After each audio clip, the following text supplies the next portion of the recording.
people don't realize the level that we go to for our clients. I think like we talk about it, but nobody sees it in practical application. So I just got a text from Luke Sanders, who is fighting April 14th, the UFC.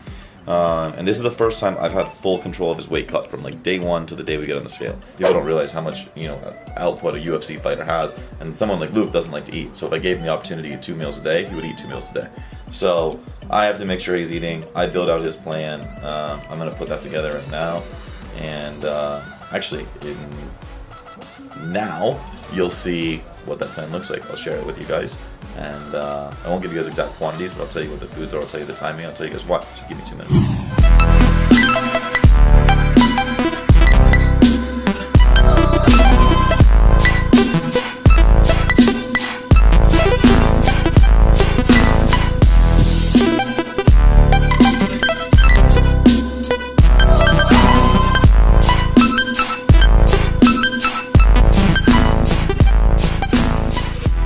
Alright guys, so I just mic'd up so you guys hear me better. Just keeping it real. This is what we do. This is like the behind the scenes shit that no one ever talks about with a vlog. So we built out Luke's diet for today.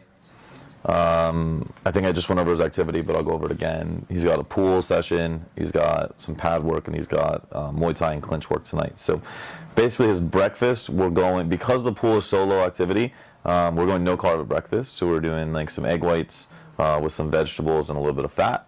Then he's going to go to the pool. After the pool, we're going to do a little bit of recovery.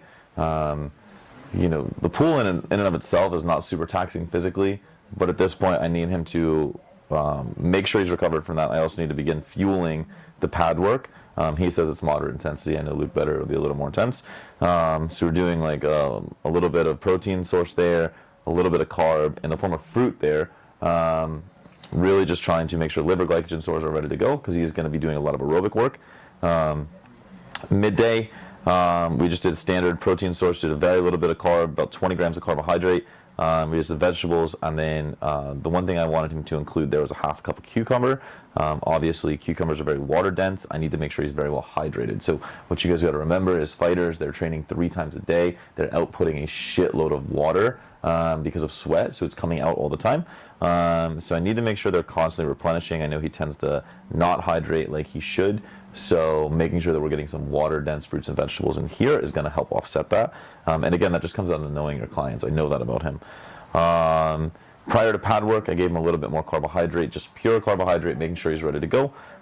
Post pad work, we have a recovery drink. Before his evening work, we actually give him a meal about 60 minutes before. Luke likes to be fed. So in my world, I would like to just give him a small snack. In his world, he would rather eat a full meal. So we give him, he's in line for a little bit more fats here. So it's like a fattier piece of protein. We gave him red meat or salmon. I gave him about 30 grams of starch. And he's got a cup of greens of his choice. And then he'll train, and we give him a post-workout shake at night. He doesn't want to eat before bed. Totally fine with me. As long as he's recovering that nervous system, he can go home, he can go to bed. As long as there's no insulin fluctuations, he's good. So obviously I didn't go super deep into specifics about quantity. It's just relative to where he's at. Got to save some details, but that's where he's at right now. That's how we go about it. We assess that every day. How many training sessions? We talk about how he's feeling. What is the nervous system impact? Does he feel fresh? We also talk about, hey man, is it time to take a day off of training? Last Saturday, Sunday, he's really fried going into Saturday. We took Saturday, Sunday off. He trained Monday, and we saw 4-pound weight loss overnight. So recovery is huge. But again, that daily communication is huge. Being able to connect with your clients on that level is really important. So I'm going to pack up, guys. It's 20 after 8 this morning. We have somewhere to be at 9. You're going to see some of that today. Really excited to share that with you. But I really need to eat. So I'll see you guys later.